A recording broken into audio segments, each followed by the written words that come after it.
দেখুন বন্ধুরা, ডিমের ঝোল হবে। 5টা ডিম নিয়েছি, এই যে বড় বড় 3টে আলু, এগুলো আমি মিক্সচারে দিয়ে নেবো। ফোড়নে দেবো একটু গোটা জিরে আর পেঁয়াজ, নুন, হলুদ, একটু লঙ্কার গুঁড়ো, সরিষা তেল, আর নামানোর আগে একটু গরম মশলা। 1 চামচ মতো তেল দিলাম, হলুদ মাখিয়ে নিলাম। ভাজা হয়ে যাবে, আলুটাকেও একটু হলুদ দিয়ে,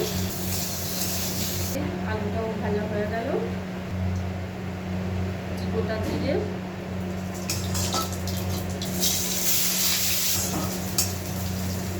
দিয়ে দেবো বাটা মশলা, মশলাটা নাড়তে থাকবো। লঙ্কার গুঁড়ো, 1 চামচ হলুদ গুঁড়ো আর 1 চামচ লবণ। মশলা ধোয়ার জলটা দিয়ে দিলাম আলু, কষাতে থাকবো। তরকারিটা প্রায় হয়ে এসছে, এবার ডিম দিয়ে দেবো।